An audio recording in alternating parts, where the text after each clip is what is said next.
자, 찰에 대해서 말을 하겠습니다. 자, 차자라는 것은 어떻게 나오는가? 그것을, 이 자세는, 선생님이 이제, 제가 이제 교구를 받을 때, 선생님한테, 그러니까 소남자 선생님한테 보통 가면 한 4시, 5시 되면 같이 저녁을 먹고, 그리고, 그때부터 차 한잔 마시고, 한 6시, 7시부터 새벽 3시까지 그렇게 공부를 했습니다. 이건 직접, 소남자 선생님께서 저를 교육하시면서 써주신, 글귀입니다. 이 차자가 어떻게 나오느냐. 아까 말했죠. 삼신에다가, 하나님, 신염제 신농시 그분의 일절 딱 해가지고 그것이 차자의 근원이 된 겁니다.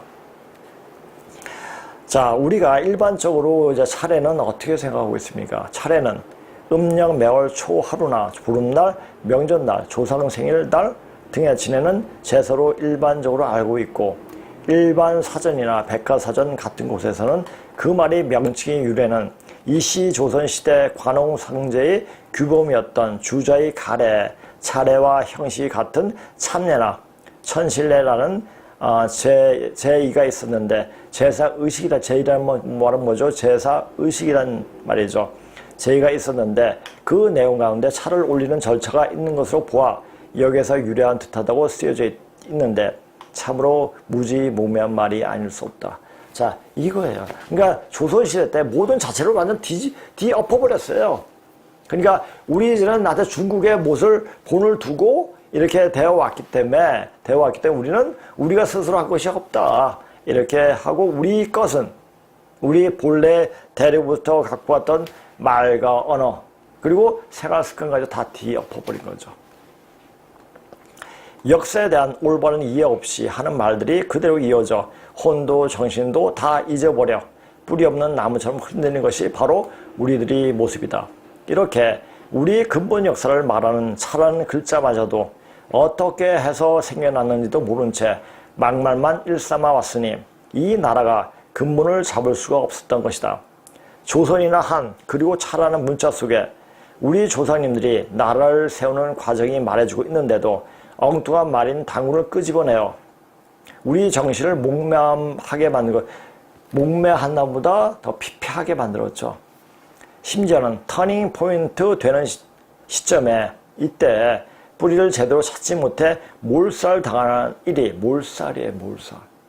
우리 역사를 제대로 모르고 뿌리를 모르고 가다가는 그냥 몰살당합니다. 자, 증산 선생이 말씀하실 때 새우도 밀리듯이 사람이 그때 죽어 넘어간다고 그랬습니다. 이제 그런 때가 당도할 때가 얼마 남지 않는 상황이 지금 주변에서 많이 보이고 있더라고요. 일이 벌어지는 지경에 이르렀으니 말과 글을 바르게 알고 새 생명을 얻을 수 있는 천재 이룰 기회를 꼭 잡아야 할 때다. 저는 그 기회를 잡게끔 보여주는 겁니다. 보여주고 그리고 네가 뭔데라고 말할 수가 있습니다.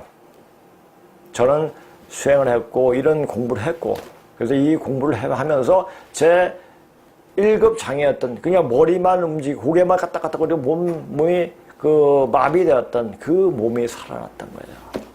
저는 그런 기적을 경험을 했습니다. 물론 제가 여러 가지 책을 봐가지고 이렇게 치료도 했지만 그 치료가 된다고 해서 되는 게 아닙니다. 자, 수행을 하고 이 공부를 하면서 몸이 하나하나씩 제자리에 잡아갈 수 있게 된 거죠.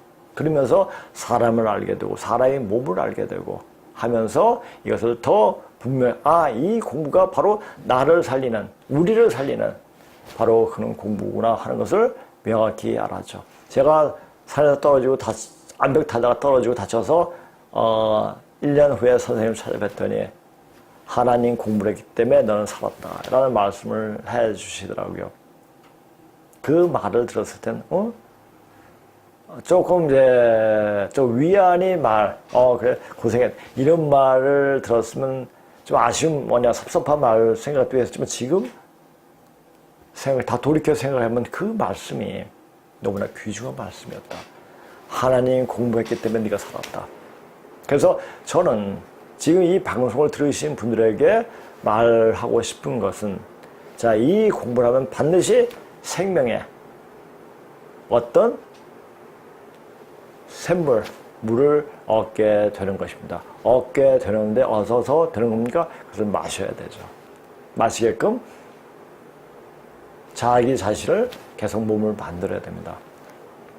그럼 차례는 과연 어떻게 어디서 유래된 말일까는 고구문을 통해 보면 차라는 말 자체부터가 역사 개벽기의 모습을 보여주고 있다. 역사 개벽기예요. 자, 선천 역사, 그러니까 여름의 역사가 이루어진, 그래, 여름, 조선 다음에 첫나라 이름이 하였어요. 여름 한자, 하나였어요. 그게 딱 보여주는 거예요. 개벽기의 모습을 보여주고 있다. 차례는 분명 조상들에게 올리는 제사를 올리는 예인데, 고구문의 제사, 사자도 역시 글자. 자, 여기 볼시 옆에 이게 사자가 있잖아요. 사자를 예전엔 아들 자자도 읽기도 했습니다. 그러니까 자손들에게 보여준다는 얘기도 될 수가 있어요. 역시 글자가 나타난 내용에서나 이 글자가 청동이 명문에 등장하는 시대 배경에서 추적해 보면 한국 민속에 남아있는 차례와 깊은 관련이 있음을 알 수가 있다. 글자는 특히 뜻글자는 역사 행위의 반영이므로, 자, 우리가 단지 한자를 상형 문자라고 알고 있는데, 물론 상형 문자도 있겠지만은, 그것보다 역사가 일어나는, 우리 사회생활에 어떤 일이 일어나는 그 모습을 찾아서 썼기 때문에, 그걸 보게 되면 그 사람의 심성을 깊이 들어갈 수가 있습니다. 역사가 지난 내용을 이해하는 데도 사실에 가까운 해석을 할 수가 있다. 자, 이게 문적이 대단하다는 얘기죠. 제사사가 처음 보면 연대는 고조선 4대 천자인 제고 9년, 즉 고조선 제106년에, 자, 요것은 선생님께서 그때 60갑자가 나오기 시작한 것이 바로 제국 때부터 나왔습니다. 그래서 그 60갑자 작아서 찾아 올라가니까 딱 그 시간이 그렇게 나와서 정확하게 그 연표를 또 소남자 선생님께서 이렇게 만드셨더라고요. 구사의 사가 보이며 특히 그 다음해인 14에서 천재의 나라 제사에 배행한 자, 중요가 누굽니까? 곤이죠. 자, 이 곤은 고조선 역사에서 굉장히 중요한 분입니다. 이 곤에서 바로 선자가 나오고, 바로 이 곤의 후손들에서 유불선 기독교, 특히 불교와 기독교의 그 모습들이 투영되어 나옵니다. 언제 한번 또 이제 곤에 대해서 저번 방송에도 이제 얘기했지만 곤에 대해서 이야기하면서 곤편 이제 이번에 제가 방송을 하기 전에 이제는 많이 했으니까 이제 승편에 대해서 이야기를 해야 할까 하고 생각했습니다. 그런데 승편을 보니까 너무 어려운 거예요. 그 전의 내용을 화폐집, 전적식 이것을 완벽하게 이해하지 못하면 승표를 들어가기가 상당히 힘들겠더라고요. 그래가지고 좀 더 쉽게 접근할 수 있게끔 이제 오늘 차신론, 차에 대해서 이야기를 하게 된 겁니다. 중요의 여자가, 이 배 주자가 뭡니까? 잠배자. 잠배자가 바로 제사를 모신다. 제사를 모신다는 얘기죠. 잔을 올린다. 조상님들 잔을 올린다. 이게 배 주자가 잔배. 잔배가 이제 이것을 그 문자를 잔배를 쓰면 좀 복잡하니까 이해하니까 이 배자를, 그러니까 동은 가차, 그러니까 음은 같아도 그걸 빌려서 이렇게 쓴 거죠. 자, 조자도 어떻게 나오죠? 조자도 월부가 아니고 사람이네, 밑에 배 주자가 있죠. 이게 사람이 누굽니까? 바로 저는 고양시가 잔을 올린다는 얘기입니다. 지금 이 차와 잔, 배가 합쳐진 글자이므로 10번째 제사가 차례임을 알 수가 있다. 지금 나타나 시 또는 보여시로 읽는 이 글자가 보여주는 바같이 시와 사는 자, 아들에게 보내준다는 뜻이 제사이다. 이 사는 자라도 읽었습니다. 곧 예로서 선인들이 돌아가시면 제사하는 법을 아들, 딸에게 보여주는 행위를 표시한 글자이기도 하다. 나라 제사나 집안 제사들은 모두 자손들에게 보여서 법으로 가르쳐 주는 것이 곧 근본을 잊지 않고 해마다 되풀이함으로써 사자의 해년과 같이 풀이할 수가 있다.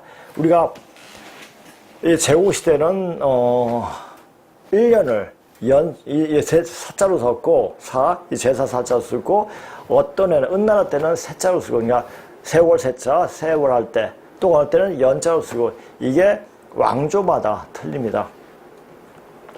이건 이제 그 근문신고에 보면 그게 분명하게 나오고 있습니다. 고조선의 역사가 반만년 동안 세월이 흐르는 사이 정치 주인과 많은 제도가 바뀌어서 풍속이 본래의 모양과 달라진 것이 많으나 차례라는 이름만은 변하지 않고 있다. 이 차례란 말이 반만년이란 말을 할 수 있는 유일한 역사 검증이 반영이다. 자, 중국에 일본 차례란 말을 안 써요. 자, 이 말을 쓰는 것은 그 조상의 어를 그대로 지키겠다는 말에서 이게 쓰는 겁니다. 자, 말이라는 것은 그냥 나오는 게 아닙니다. 어떤 의미가 있고 뜻이 있고 어떤 그런 것이 근거가 있기 때문에 다 그렇게 나오는 겁니다. 그래서 그 근거를 찾으면 바로 역사의 뿌리가 나오게 되죠. 지금은 역사의 뿌리로, 자, 뿌리로 들어가는 그런 귀정하는 시간이기 때문에 역사를 제대로 아는 것이 내 자신이 또 우리 조상이 사느냐 죽느냐 그것을 판가름하게 되는 겁니까? 이건 너무 무서운 거예요. 차례는 찬응을 향하여 지내는 만공제, 곧 일반적으로 천재니 제천이라고 표현한 그 실제 내용이면 찬응을 향하여 갖가지 보본을 잊지 않고 은혜를 갚은 것을 예를 올린 것이 바로 차례이다. 차능이 어떻습니까? 중국 호남성에 있습니다. 호남성에 우리가 말하는 천당, 하늘천 집당, 천당이란 말도 한번 찾아보세요. 13군데나 있습니다. 자, 나는 10석자로 오시리라 라는 말도 있습니다. 누가? 하나님이. 자, 그 말은 어떻게 또 해석을 할지. 그러니까 여러 가지 지금 여러 종교에서 이제 하는 말, 또 예언가들이 하는 말이 바로 이 고조선의 역사하고 바로 연결되는 그 자체가 굉장히 놀랍습니다. 제각기 다른 성씨들이 자기들이 가까운 선조와 하나님을 함께 모시고 제사 지낸 것을 이루는 말인데 차릉이라는 말이 생긴 이유는 염제 신동씨께서 임금 자리를 작은 사위인 제소 김천씨에게 나라한 일을 물려주시고 물러나서 제도에서 멀리 떨어진 호북, 호남 등지에서 여생을 보내셨다.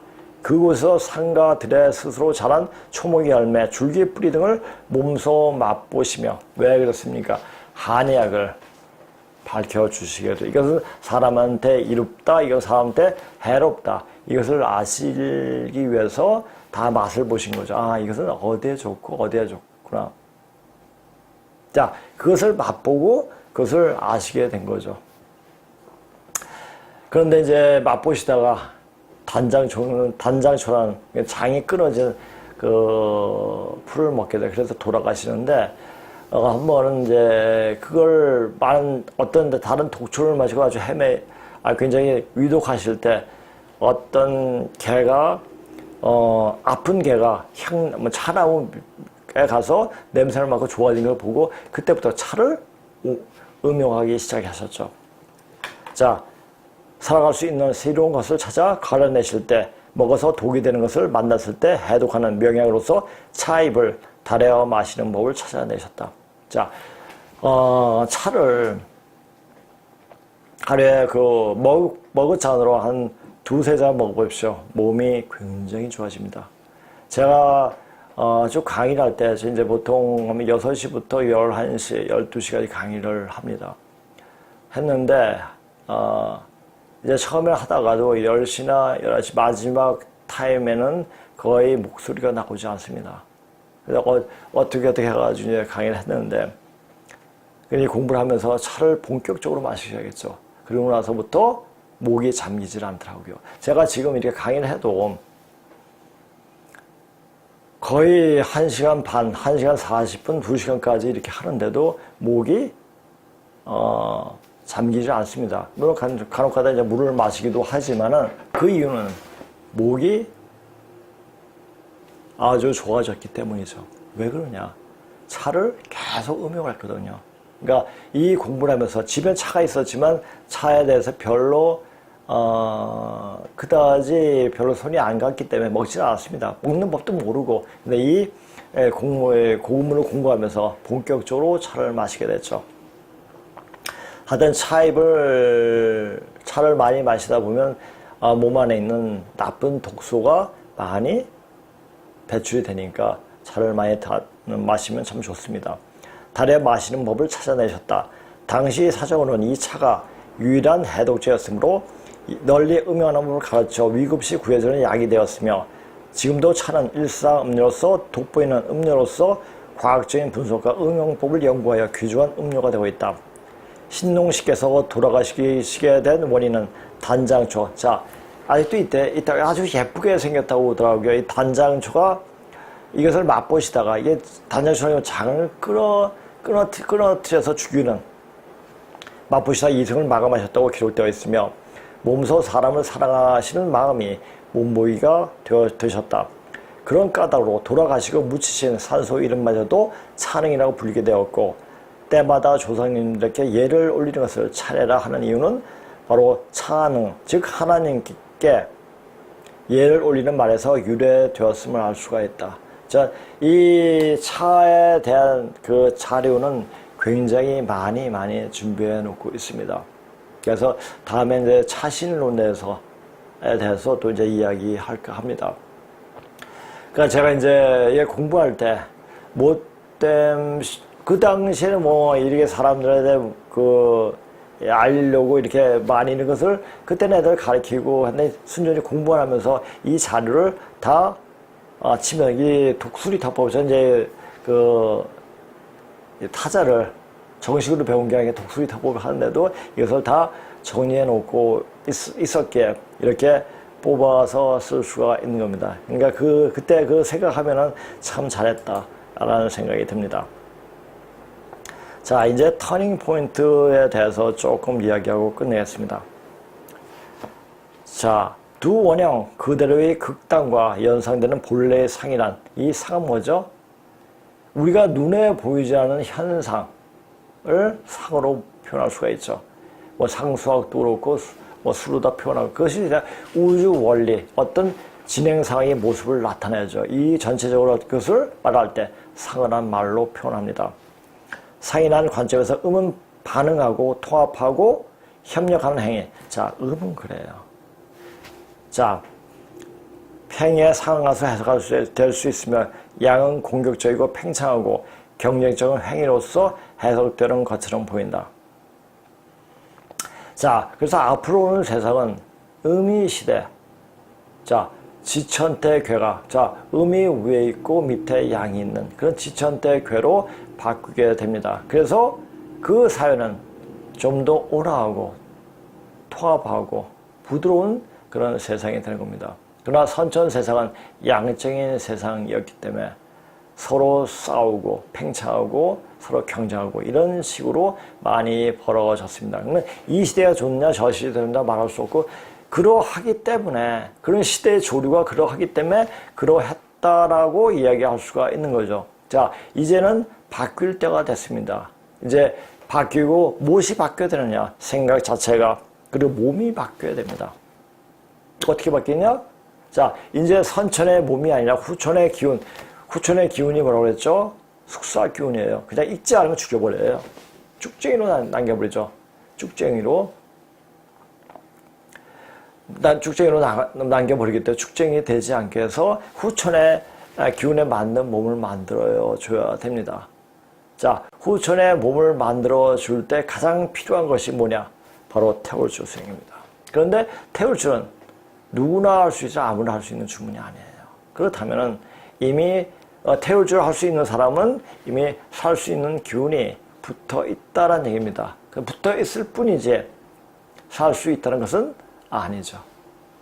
그러니까 엄청나게 이 태울줄 하면서 몸에 나쁜 것을 많이 빼내야 됩니다. 먼저 빼내야지 그 안에 있는 마음속에 심성속에 깊이 들어있던 바로 하나님 마음, 바로 부처님 마음이 발현할 수 있는 겁니다. 자, 그것은 그냥 빠지지 않습니다. 항상 고통과 아픔이 동반되는 겁니다. 자, 음적인 행위는 환경을 의식하고 양적인 자기 자신만을 의식한다. 그렇죠? 자, 여자들은 자, 뭔가 한 가지 할 때 한 가지만 한 것인가 여러 가지 가치를 하더라고요. 남자는 한 가지만 한 가지밖에 못해요. 그러니까 머리가 다각적인 시각으로 볼 수가 있습니다. 그러니까 이인데 사람이 수행을 많이 하게 되면 좀 음적인 상태로 많이 변합니다. 그리고 모습도 여자처럼 보이게 부드럽게 변하게 됩니다. 그러니까 수행을 많이 할수록 남자는 남자일지라도 여자와 같이 여성화가 되어집니다. 그러면 그걸 보고 나서 수행이 어느 정도 됐구나 하는 것을 가늠할 수가 있는 겁니다. 자, 현대 쓰이는 전문 용어로 음적인 행위는 에코 액션. 자, 에코가 왜 생태죠. 자연 서식으로 말할 수 있으면 양적인 행위는 이고 액션. 보통 에고라고 그러죠. 에고는 일본식 발음이고 이고라고 그러죠. 영어식 발음은 이고죠. 이고 액션. 자아 행동이라고 부를 수 있다. 자, 에코 액션, 주변을 생각하고 하는 행동으로 남을 배려하고 배려하는 행동하는, 즉 생명을 잉태하는 근원을 제공하는 행위로 말할 수 있는 반면에 에코 액션은 자기 중심적으로 모든 것을 판단하는 극히 이기적인 행동이다. 자, 이걸 딱 보면은 어떤 생각이 나니까 오늘 내가 이제 그 이주에 대해서 이제 정의를 하면서 자, 이주가 안 될 수밖에 없는 성리학 때문만이 아니라 사람을 구별을 했죠. 구별하고 세상의 나라를 지탱할 수 있는 근간이 되는 그것을 박대를 했죠. 노비를 박대고 여자를 박대했죠. 음적인 여자의 생각을 멈추게 만들어 보죠. 그렇게 되니까 그 사회는 부드럽지 못하고 굉장히 공격성이 되고 남을 배려하지 못한 그런 아주 피말리는 사회가 된 거죠. 그러니까 거기서부터 이주는 잘 될 턱이 없었던 나라입니다. 자, 그걸 딱 보니까 공자와 3대 추처라는 말이 딱 생각나는 거예요. 공자도 마누라 내쫓고 그의 아들 공자도 내쫓고 그 손자인 자사도 내쫓았죠. 자, 한번 보세요. 공자의 아버지인 숭령으로는 들판에서 안징제라고 하는 10대 소녀를 취해서 첩으로 삼아 공자를 낳았고, 그래서 공자는 서출춘생으로 태어났다. 공자는 자기 부인이 제사상 위에 익힌 고기를 안 올렸다는 이유로, 그러니까 속이 얼마나 좁은 놈이에요. 자기 부인을 내쫓아 버렸다. 또한 아들인 공리도 자기 부인을 아무런 이유도 없이 내쫓아 버렸다. 그리고 공자의 성자는 중요한 것은 자사였는데 그도 역시 자기 부인을 내쫓아 버렸다. 그래서 3대 출처를 했다 해가지고 많이 이야기가 되죠. 자, 이건 좀 더 구체적으로 보겠습니다. 공자의 부친은 추배 숭량홀로 숭량흘은 춘추시대 노나라 사람으로 성은 자, 씨는 공, 이름은 흘이고 숭량은 자이다.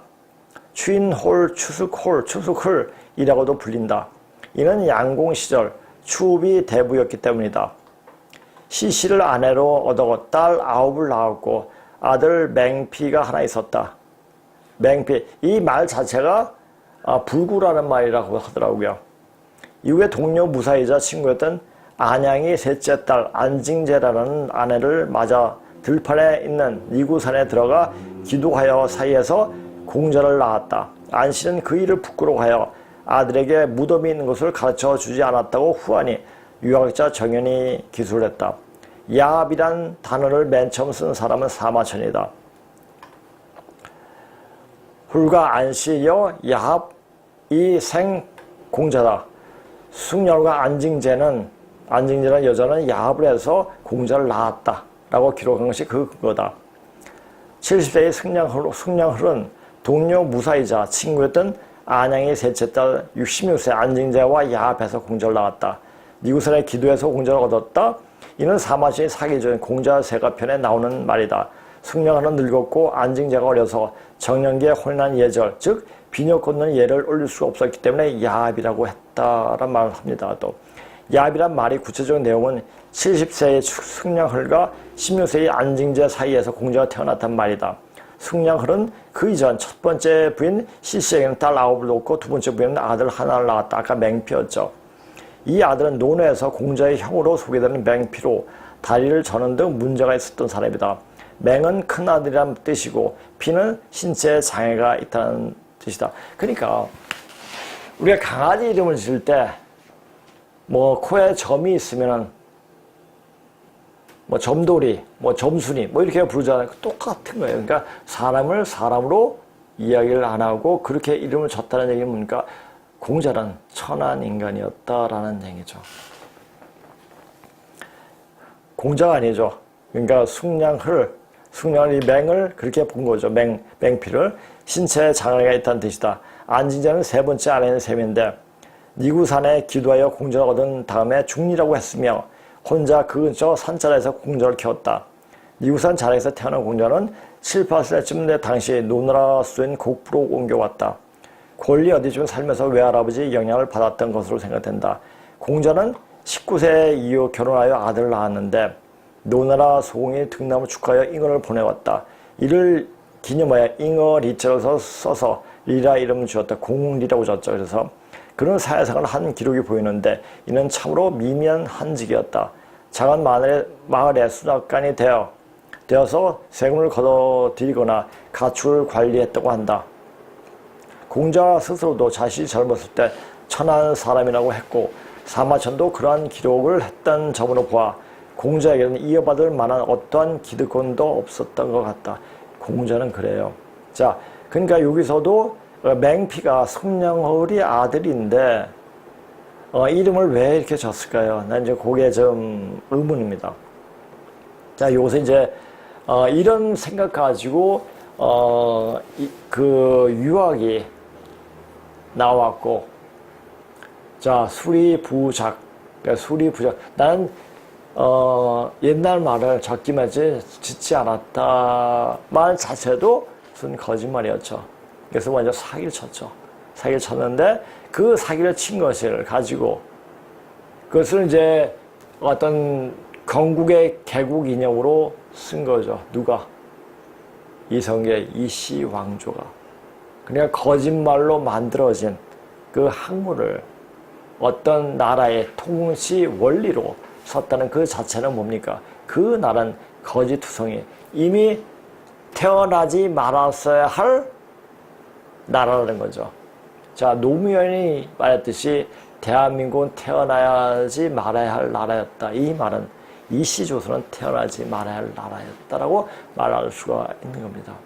우리 민족을 너무나 보잘것도 없고 아주 미미하게 만들어버렸어요. 아주 쪼그라들게 만들었죠. 그것이 바로 이씨조선입니다. 그래서 그렇게 쪼그라들었기 때문에 다시 튀어오를 수 있는 힘을 또 축적했는지는 또 모르죠.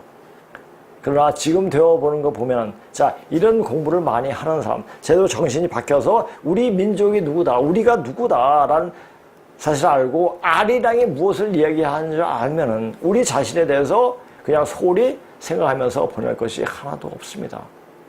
그러니까 우리 자신이 누군가를 명확히 알고 이렇게 자기 자신을 서로 새롭게 일신우일신 계속 해야 되는 겁니다. 자, 이고이스트와 이고티스트 요 앞에 이제 나오니까 그거 한번 이제 자, 이고이스트는 뭡니까? 이기주의라는 얘기예요. 이고티스트는 자기중심적으로 사람. 그러니까 자기중심적으로 모든 것을 생각하는 사람들. 이건 내 거야, 이건 내 거야. 이게 이고이스트죠. 그러니까 자기중심적인 이런 생각을 갖고 있는 남자는 양적인 행위는 이고 액션이죠. 그러니까 이고 액션을 이미 근데 이런 짓을 지금 음적인 사회가 되어가고 있는데 양적인 세계를 계속 고집하는 게 누굽니까? 빨갱이들이에요. 말은 진보죠. 그런데 가장 나쁜 습성, 인간이 이때까지 살아왔던 가장 나쁜 점만 부각시켜가지고 그것을 사람을 그렇게 올가매는 족속들이 바로 지금 딥스테이트이고 또 문재인이고 짱깨들입니다.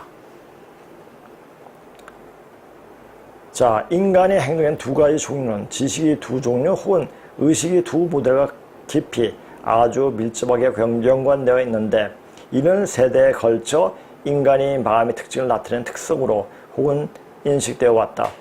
그것들은 항상 직관적이고 직관적으로 이성적인 것으로. 자, 직관적인 뭐죠? 이게 인투이티브죠. 그렇죠? 직관적으로 볼 수 있는 것. 그러니까 우리가 수행을 많이 하면 할수록 굉장히 정확하게 볼 수 있는 눈이 열립니다. 그리고 특히 여자들은 감이 촉이 굉장히 좋습니다. 남자는 좀 무디죠.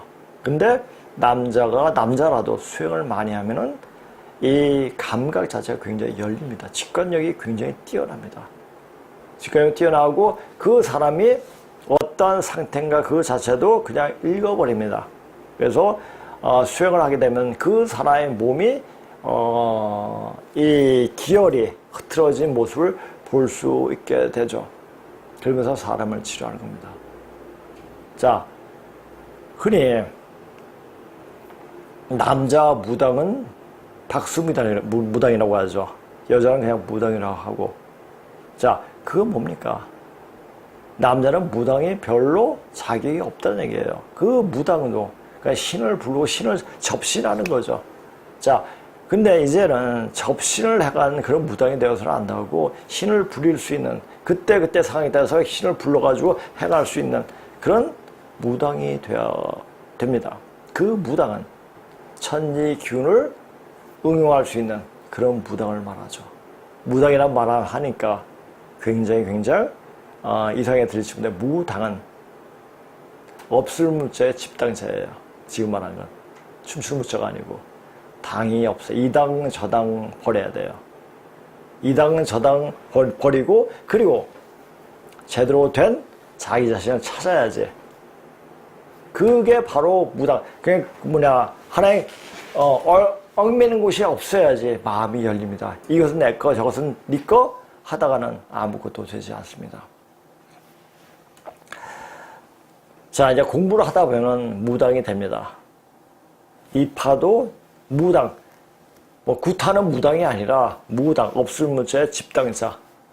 어제 얽매인 곳이 없습니다. 세상의 천지가 다 몸에 들어와야 됩니다. 이성적인 것으로 말해져 왔고 불려져 왔고 전통적으로 종교나 신비주의 그리고 과학과 연관되어져 있다. 비록 음과 양을 의식이 두 가지 모델로 연관짓는 것이 전통적인 중국의 전문 용어는 아니지만 모델이 아니라 음 속에 양이 있고 양 속에 음이 있죠. 자, 여자는 음적인 겉으로 보면 음적인 거죠. 그러나 여자의 기질은 굉장히 양적인 기질이 강합니다. 남자는 그러니까 여자가 40이 넘으면은 굉장히 활동을 많이 합니다. 그러나 남자가 40이나 50이 넘으면은 집에 들어올 때 뒷방 늙은이가 되죠. 그러니까 이제 나이가 든 남자들은 계속 음적인 그런 기질을 발행할 수 있도록 나올 수 있도록 계속 수행을 하고 공부를 해야 됩니다. 그래야지 늙지 않습니다. 제가 지금 비록 60이지만 60이라고 보는 사람이 거의 없습니다. 자, 이거 제가 수행을 하기 때문에 그렇습니다. 수행을 하고 차를 한 20년 줄곧 마셔왔기 때문에 그렇습니다. 약간 차는 자기 이 몸에 있는 노폐물 다 빼내기 때문에 굉장히 좋습니다. 또 한 가지. 제가 사람들을 많이 같이 접하고 이야기하다 보면 그 탁한 기운이 다 들어옵니다. 그래서 그 기를 빼야 돼요, 탁기를. 그래서 빼려면 어떻게 합니까? 제 몸에다 침을 놓습니다. 제 몸에다 침을 놓으면서 탁기를 다 빼죠. 사람이 몸 안에 탁기가 쌓이지 않게 되면 몸이 젊어집니다. 그래서 사람은 이래서 굉장히 장수할 수 있겠구나 하는 생각이 듭니다. 그러니까 여러 가지 할 줄 알아야 돼요. 자, 특히 수행하는 사람들이 필히 알아야 될 것은 어떤 기공이라든지 이런 것도 알아야 되지만은 특히나 침을 알아야 돼요. 침 쓰는 요법을 알아야 됩니다. 그것을 남한테 쓰기보다는 자기 자신한테 그것이 굉장히 유용하게 쓸 수가 있습니다. 우리가 흔히 쉽게 접할 수 있는 것이 수지. 그러니까 어깨, 무릎, 팔, 무릎 다 365개의 혈자리를 알 수 있으면 더 좋으려면 그런 알 수는 없지 않습니까? 중요한 혈자리만 알고 그 혈자리만 제대로 풀어줘도 굉장히 아주 건강하고 젊게 살 수가 있는 겁니다.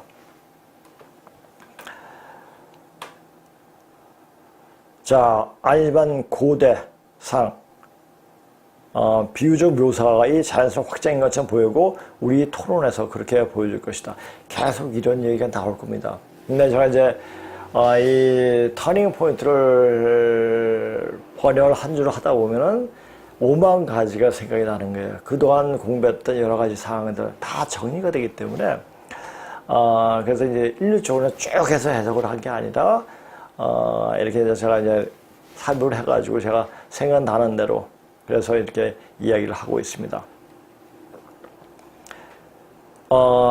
고로 이성적인 사고로는 궁극적인 진리, 즉 도에 근접할 수가 없다. 이건 인간의 의식 속에서 이건 될 거야. 이건 아닐 거야. 이건 그런 판단을 보류해야 돼요. 판단을 보류하고 그냥 되어지는 것을 보고 내 자신을 내 몸이 어떻게 되어지고 있다, 어떻게 되고 있구나 그것을 읽을 줄 알아야 됩니다. 몸이 되어지는 것을 보면 어디가 막히고 어디를 뚫어줘야겠다는 것을 감이 오게 됩니다. 그걸 보고 치료를 하게 되면 몸이 치료가 됩니다. 자, 몸이 뚫려져 있으면은 몸이 뚫려지게 하다 보면 도에 더 근접할 수 있게 되고 이제 화가 많이 없어지죠. 그렇게 접근하기 위해서는 몸이 되어져야 하고, 자, 그래서 제가 항상 여기서 무슨 말 합니까? 몸을 만들어야 한다. 왜? 내가 그렇게 만들고 있기 때문입니다. 그리고 그 기운을 어떻게 돌아오는가, 어떻게 들어오는가, 그것을 읽을 줄 알아야 됩니다, 또. 몸이 되어지는 순간 직관력이 뛰어나게 되고 상황 판단이 1차원적인 게 아니라 다각적으로 해석되어진다. 그러니까 총체적으로 보이게 되는 거예요. 그러니까 일반 사람들이 본 한 가지 사건이 이것은 무엇을 이야기하구나 까지 알게 되죠. 그래서 지금이 어떤 시기에 접하고 있고 어떻게 되어질 것인가, 어떻게 되어질 것인가를 조금이나마 알게 되는 겁니다. 그래서 제가 보는 견제가 너무 급한 거예요. 그래서 이렇게 나와서 한 2년 반 정도 전부터 이렇게 나와서 이야기를 하는 것인지도 모릅니다. 그래서 이렇게 알 수 있는 어떤 길을 만들어게끔 한 상대표가 너무나 고마운 거죠. 자, 몸이 되어지기 위해서 주야장창 앉아서 수행만을 해서는 안 되고 폭넘을 지식을 써야 되고, 자, 이때까지 선천에서 버려야 되지만은 버리기 전에 왜 버려야 하는가를 알아야 돼요. 그럼 그만큼 공부를 굉장히 해야 됩니다. 모든 것을 버리다 보면 그것이 좋은 것이 나쁜 것이 몰라요. 왜 버려야 하는가를 알면 됩니다. 그렇게 되면은 공부를 굉장히 많이 해야 돼요. 심지어는 연애 서술까지 보고 사람의 심리가 어떻게 되어지는가, 사람을 사랑할 때, 사람을 또 미워할 때 어떤 마음이 드는가. 자, 우리가 흔히 그러지 않습니까? 사람을 미워를 많이 해요. 그때 마음이 어떤 상태냐. 내가 미워하면 내 몸의 상태가 어떠한가를 읽게 돼요. 또 어떤 사람은 진정으로 사랑하게 되면 그 사랑이 이루어질 수 없는 사랑이나 할지라도 사랑을 하게 되면은 그 몸이 어떻게 되느냐 그걸 읽게 됩니다. 그러면 너무 미워하거나 어떤 사람은 너무너무 사랑하면 몸이 굉장히 이제 안 좋아져요. 안 좋아지고 수행하는데 굉장히 방해가 됩니다. 그래서 법구경에 이런 말이 있구나. 사랑하는 사람도 가지지 말라, 미워하는 사람도 가지지 말라. 사랑하는 사람 만나서 괴롭고, 사랑하는 사람은 못 만나 괴롭고, 미워하는 사람 만나 괴로우니, 사랑과 미움을 일부러 만들지 말라라는 말이 있지만은 그 극한에 오면 미워하거나 사랑하는 그 마음 자체가 공부하는데 굉장히 방해가 되더라고요. 괴로운 게 아니라 괴로움을 떠나서 몸에 어떤 이상적인 기운이 오기 때문에 우리가 너무 좋아하거나 너무 심하게 울거나 너무 심하게 울거나 하면 눈이 머는 경우도 있고 너무 웃으면 미쳐 정신병자가 되는 경우도 있지 않습니까? 그러니까 항상 뭘 할 때 중자리를 잘 지켜야 됩니다. 이것을 할까 말까가 아니라 어디 쭉 하다가도 중간에서 멈출 수 있는 그런 자제력이 필요한 거죠. 자, 이제는 충분히 자제력을 가지고 해야 되는데 그 자제력은 자기를 제어할 수 있는 능력은 어디에서 나오느냐? 바로 실력에서 나옵니다. 그러니까 실력을 쌓아야 돼요. 그 실력은 그냥 공부해서 쌓아지는 것이 아니라 삶을 통해서 여러 사람들과 접하고 여러 학문을 접하고 하면서 쌓아지는 것입니다. 그것이 누구도 하나님도 그것은 뺏어갈 수가 없습니다. 자기가 스스로 통을 합니다. 그래서 제가 자력통을 이야기하는 거예요. 가마통, 누구를 만나면서 제가 되어질 때 그것은 가마통이에요. 가마통은 쉽게 빠져나갈 수가 있습니다. 마음 자세만 딱 틀어지면 확 바뀌어버려요. 이 가마통은 그래서 무서운 거예요. 무서운 게 아니고 좀 별로 효용도가 없죠. 그래서 자력통을 해야 돼요. 근데 지금 자력통 할 시간이 없습니다. 가마통으로 받아야 돼요. 그래서 제가 여기 오신 분들에게 정성을 다하는 거예요. 시간이 얼마 남지 않았기 때문에 내가 할 수 있는 방법을 쓰더라도 몸이 되어지게끔 만들어 드리는 겁니다. 그래서 제가 몸을 만들라는 말을 하면서도 몸을 만들어 주지 못하면 말을 못 해요. 그러나 몸을 만들어 줄 수 있는 사람은 극히 제한되어 있습니다. 왜 제한되어 있느냐? 제 몸이 허용되지 못해요. 저도 몸이 별로 좋지 않기 때문에 많은 사람들을 그렇게 해줄 수가 없습니다. 근데 지금 와서 이렇게 되어지는 분들은 굉장히 하늘의 복을 받으신 거죠. 그분은 그 전생에 됐던 그동안 살아왔던 과정들이 전부 다 많은 남에게 이루은 일을 많이 했기 때문에 또 덕을 많이 베풀었기 때문에 그런 것이 아닌가 보여집니다. 자, 풍놈을 지식을 쌓아야 되고 그렇게 쌓여진 지식을 버리는 과정 속에 깨달음이 오면서 몸에 기적이 생기는 것을 알게 된다. 자, 다른 사람 다 나 지식이 얼마나, 나 공부를 이마침했어. 이게 문제가 아니라 그 사람 몸이 됐느냐 안 됐느냐. 몸이 아팠던 과정을 전부 극복하면서 몸이 되었느냐. 어떤 불가능한 곳에 빠졌을 때, 불가능한 입장에 되었을 때 그것을 가능으로 만들 수 있는 그런 것을 해봤느냐. 거기서 판별이 되는 겁니다. 저는 그렇게 되는 과정을 다 이 공부를 하면서 거의 20몇 년 동안 보아왔고 제 몸을 그렇게 해왔기 때문에 저는 아주 자신 있게 말을 할 수가 있는 겁니다. 자, 몸이 이 방송을 듣는 모든 분들이 자, 몸이 되어져서 저랑 같이 손을 잡고 손에 손잡고 벽을 넘어서 더 좋은 세상으로 넘어갈 수 있기를 바랍니다. 자, 오늘 방송 이것으로 마치겠습니다. 자, 안녕히 계세요.